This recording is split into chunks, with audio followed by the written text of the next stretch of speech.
for the moment. It's now time to go kicking back with Eric Dickerson, thanks to my friends at NFL Sunday Ticket right here on the Rich Eisen Show. How are you, Eric? What's going on? Good.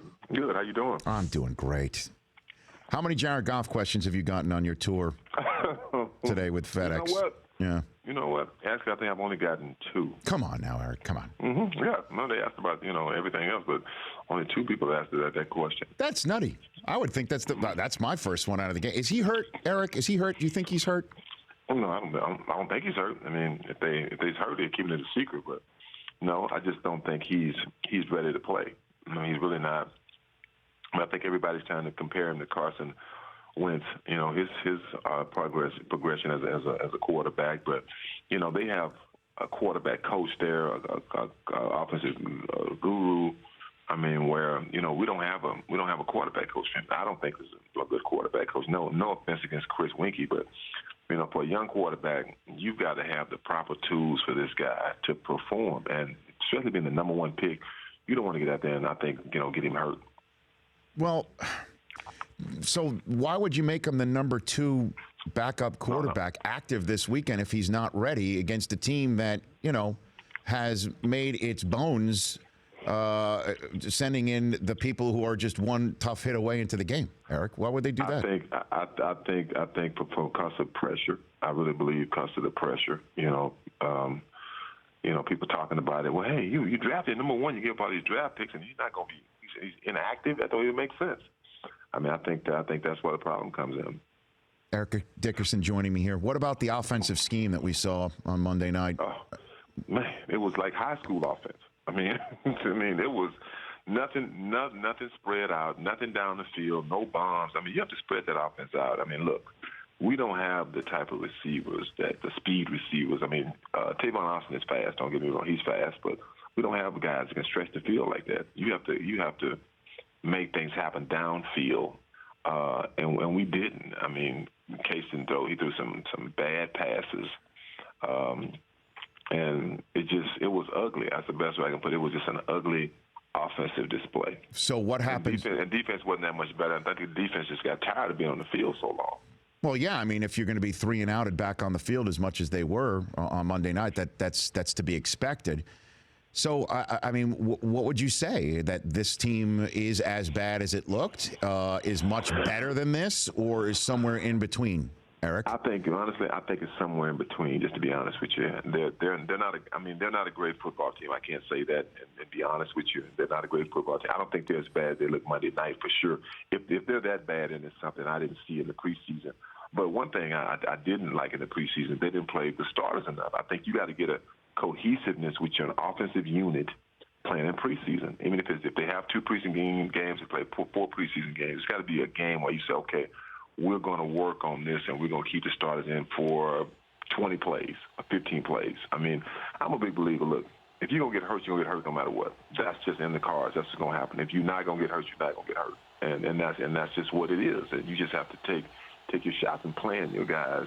But some of these guys, they haven't played together. Mm-hmm. They haven't played together yet. You have to get out there and put them together. It's like glue. You can't glue half the paper, half the post. You got to kind of glue all of it together. Pro Football Hall of Famer Eric Dickerson joining me here on the Rich Eisen Show. What do you tell Todd Gurley?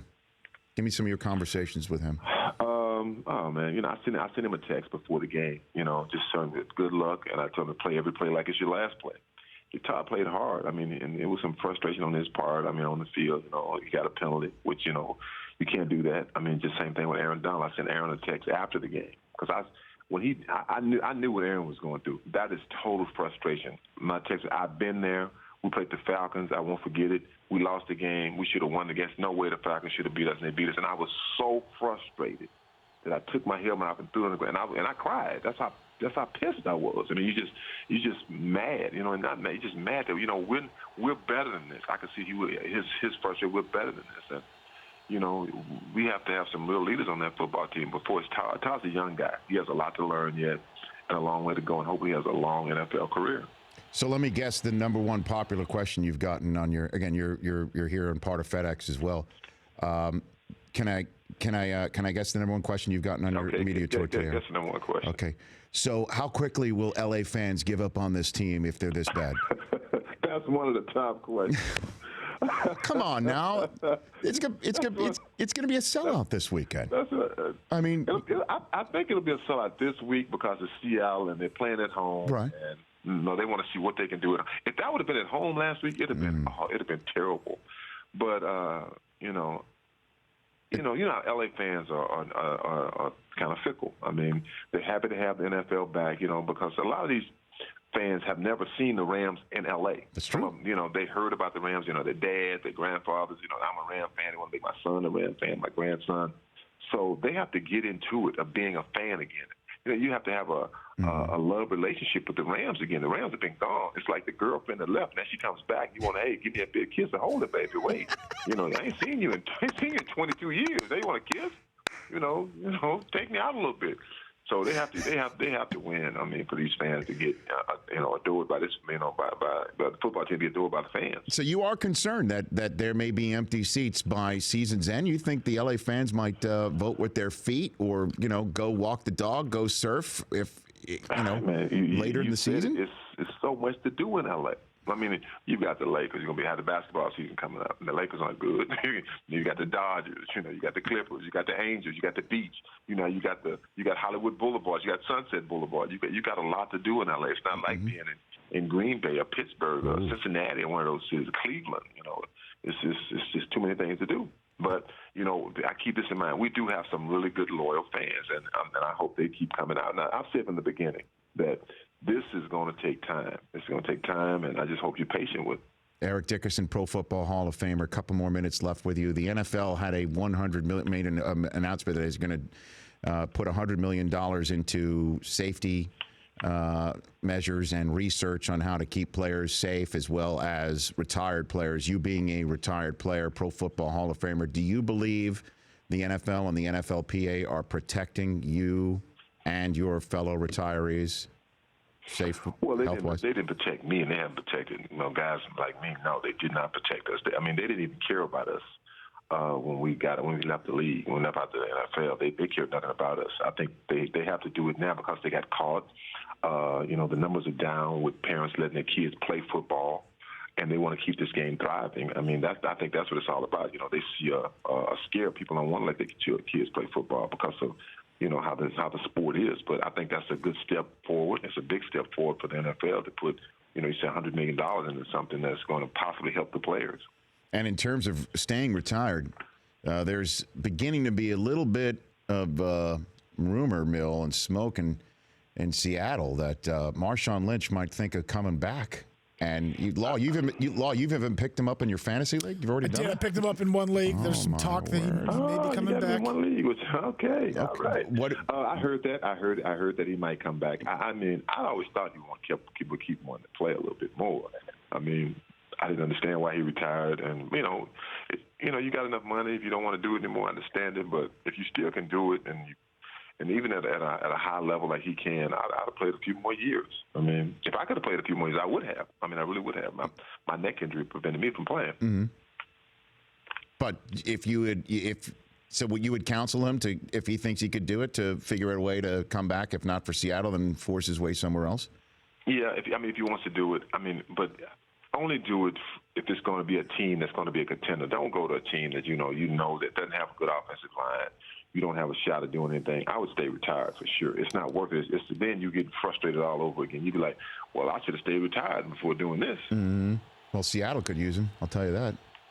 They would do that. But I'm not. When I heard that Seattle's going to get him, they want to trade him. So that's the rumor. What are you doing with FedEx? Hit me with that, Eric. The FedEx Aaron Brown NFL Award has been going on for 14 seasons. This year they're supporting the USO. Each week a fan can vote on Twitter and NFL.com/FedEx for the best quarterback and running back performance. FedEx will make a $2,000 donation to the USO to the winning quarterback and running back in his name during the regular season, a total of $4,000. Each week a fan can vote for nominate a quarterback and running back on Twitter using hashtag Air and Ground and use the nominee's last name.